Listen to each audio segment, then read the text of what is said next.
Nakita ang NBI na sapat na ebidensya para sa mga kasong inciting to sedition at grave threats laban kay Vice President Sara Duterte. Kaugnay ito ng seryosong banta niya kina Pangulong Ferdinand Marcos Jr., First Lady Liza Araneta Marcos at dating House Speaker Martin Romualdez. At live mula sa Batasang Pambansa, may umaarangkadang balita si Willie Delgado Jr. Willie, ano latest dyan?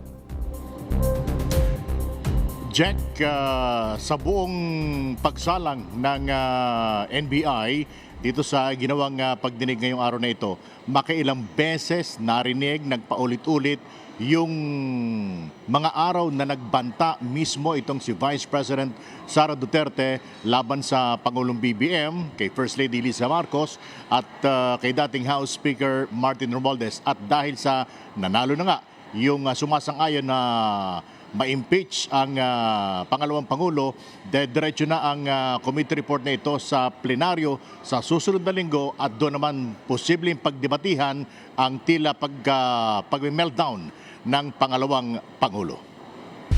So we're in... Inilabas na ng National Bureau of Investigation ang kanilang paunang investigasyon sa naging banta ni Vice President Sara Duterte laban kina Pangulong Ferdinand R. Marcos Jr., First Lady Liza Marcos at dating House Speaker late Representative Martin Romualdez. Sa formal na pagharap ng NBI sa House Justice Committee, kaugnayan ng impeachment complaint laban kay Vice President Sara Duterte, kinumpirma ni NBI Director Attorney Melvin Matibag na lehitimo ang video ni VP Sara. As to the press conference of Vice President Duterte, it's already been established by the Bureau. It's established already. Long before I came to the Bureau, nandiyan naman po yung records, the record which speaks for itself, na the threat, the grave threat and the inciting to sedition are clear. All the elements were present, and dyan po, we're just awaiting for the decision of the prosecution. Sabi ni Matibag, may lead na din sila kung sino ang kinausap ni VP Sara para isakatuparan ang pagpatay. You said that you have leads about the assassins hired by the Vice President?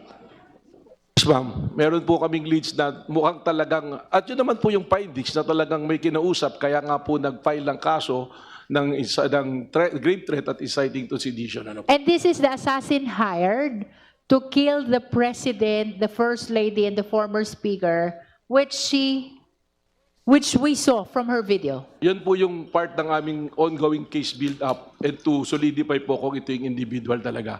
If you recall, meron pong mention, it's not been denied, na meron pong itinayong Vice President Sara, parang Vice Presidential Security Group, yung sarili niyang group. So, yun na lang, in general, we're looking on those individuals in the close associates of the Vice President. Dagdag pa ni Matibag, naaalarma na rin sila sa kawanihan sa pool ng magbanta ang Vice Presidente sa buhay ng Pangulo. On the pattern of behavior of the family, so lahat po yan ay recorded naman and been publicly used. And yun pa po yung isang nagiging challenge sa amin sa NBI because again, just recently when the President Bongbong Marcos was present live in Palayan, Isabela, meron pong isang individual doon sa live na nag-post na barili na yan. So it's very alarming dahil hindi na, parang continuing na po yung threat sa ating Pangulo.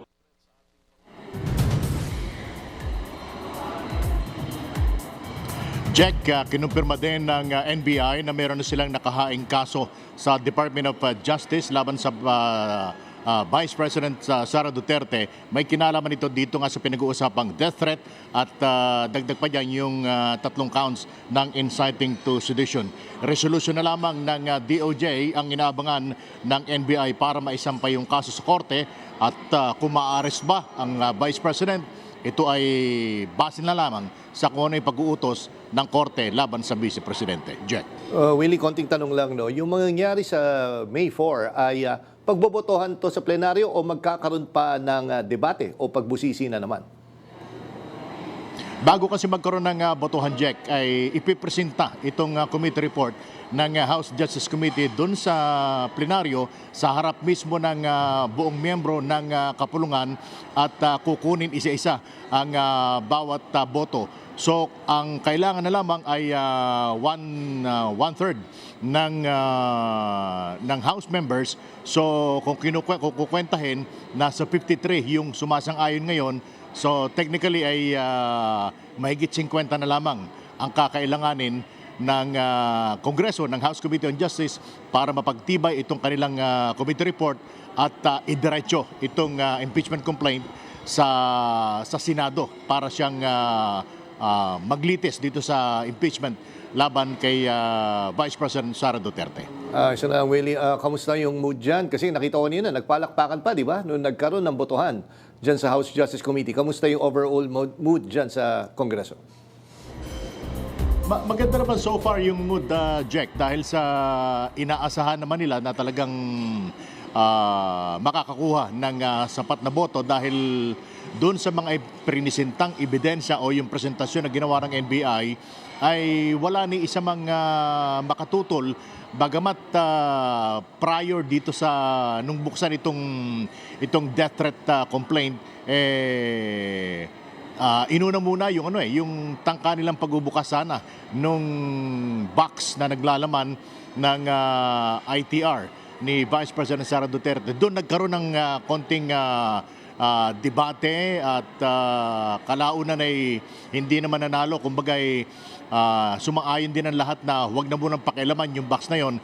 Pero nung dumating itong usapin naman sa death threat laban sa Pangulong BBM ni Vice President Sara Duterte ay walang makatutol dahil napakalinaw nung ebidensya na ipinresenta yung video at yung resulta ng investigasyon na isinagawa naman ng NBI. Jet. Okay, sige, maraming salamat, Willie Delgado Jr.